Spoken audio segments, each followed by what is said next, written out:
Good day, Kamaster. Sa video na to, gusto ko lang i-share sa inyo itong baterya ni Sir ng ating customer na natuyuan. So, ang size sa battery na ito ay YB5LB Motolite. Low maintenance. Ibig po sabihin ng low maintenance, di tubig kung tawagin. Ito yung mga baterya na maganda dahil pag once na ito ay naigahan or wala na sa ayos ang tubig, pwede nyong dagdagan ng distilled water. Ito po, ang case sa battery na ito ay natuyuan po siya ng tubig. Ayan po, kung mapapansin natin sa camera, wala po siyang tubig. Kung meron man, yun, ano na lang siya, anong tawag yan? Kayo na humusga ang tawag yan. Pero halos wala na talagang tubig to. At nakakabit naman ito sa kanyang motor na Suzuki GT110cc. I-battery tester natin para makita nyo. Pit lang natin sa negative polarity ng baterya at sa positive polarity ng baterya. Ayan.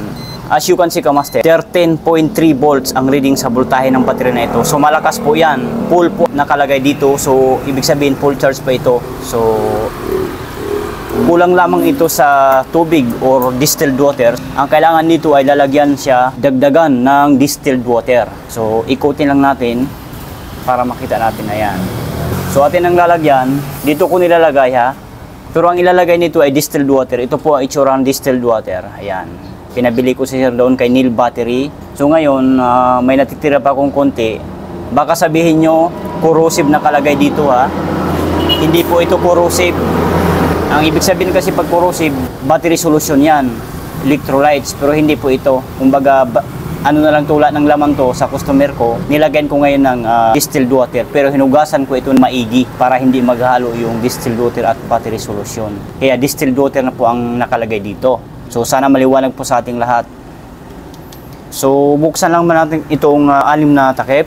Sa pagbukas niyan, kayo ang bahala kung ano yung gusto nyong gamitin. Pwede rin naman dyan long nose, gano'n nyo lang. Pwede rin flat screw, ayan, malapad yung kanyang dulo.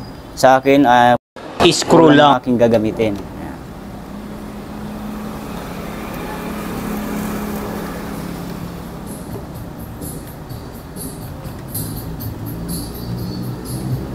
So ayan, bukas na yan. At lalagyan na natin ng distilled water ito.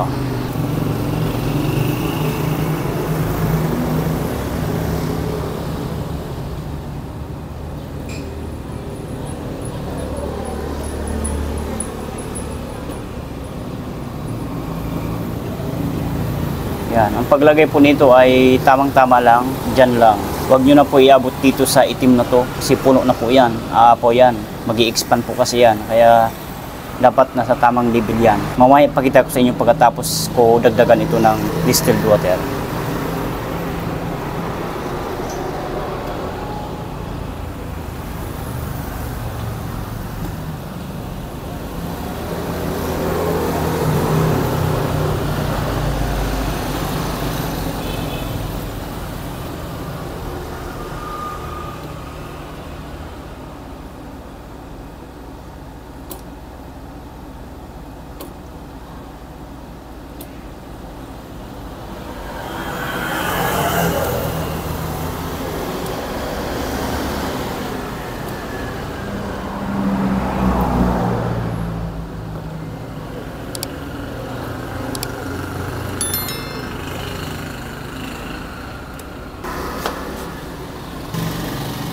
Kailangan ipapantay nyo rin ang paglagay ha. So kung ikutin natin, may upper naman. Kapag ka dito na sa upper ang tubig, okay na yan. Kung lalagpas man siya kaunti sa guhit na ito, okay lang din. Huwag lang iabot dito sa itim na ito kasi puno na po yan. Pag dito naman sa lower level ang tubig, pag dito na sa baba, dagdagan nyo na ng distilled water. Huwag nyo na po hintay na matutuyuan ito kagaya na lang sa nangyari nito. Tuyong-tuyo po ito. Kasi dyan na po mababawasan ang tinatawag ng lifespan ng isang battery. Kaya imbis na umabot ng 2 to 3 years, magbabawas na siya. Mga 2 years na lang, 1.5, mga ganun. Kasi po, dahil sa naigahan o natuyuan ng tubig. So, hanggat maaari, agapan po natin. So, ayan, papapansin nyo, hindi pa siya masyadong pantay. Kailangan natin ipapantay, ha?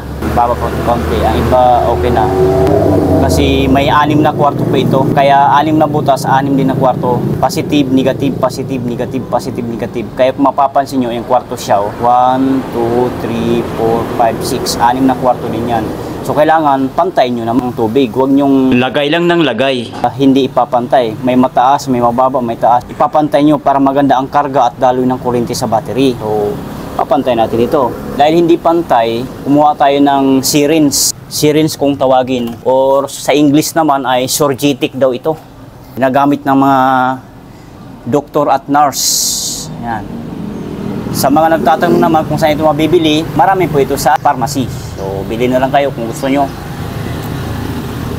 Dahil hindi pantay, magbabawas tayo ngayon.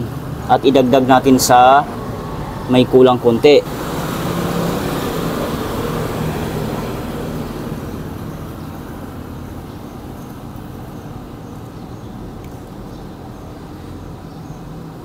Pwede nyo rin po ito gawin sa bahay lang ninyo pagka may gamit lang kayo na syringe o surgitic at saka may distilled water kayong ganito, pwede na yung gawin to.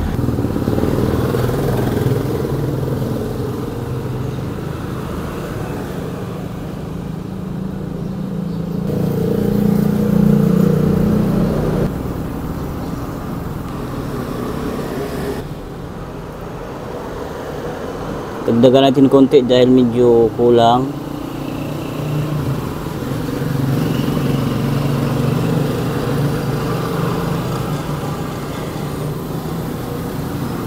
Yan, ganyan.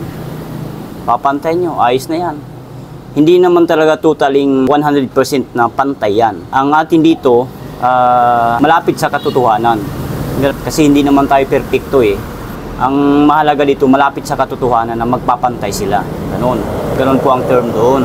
Hindi naman yan 100% na pantay talaga. Ang mahalaga, malapit sa katotohanan nga. Paulit-ulit ako eh. So yan, pag ganyan, ayos na po yan. Nasa upper na siya. So, ayos na yan. So, iba-battery tester natin sa positive at sa negative. Ayan.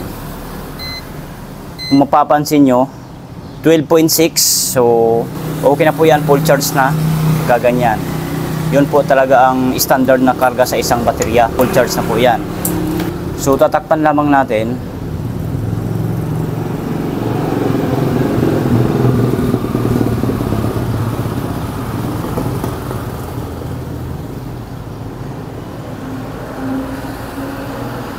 So, ayan, tapos na po yan. So, ganun lang po kasimple ang pagdagdag o pagsalin na baterya na natutuyuan. Pwede nyo gawin sa bahay to. So, yun lang. Sana nakatulong sa inyo ang video na ito. Kung nakatulong ang ating video, please give me a thumbs up.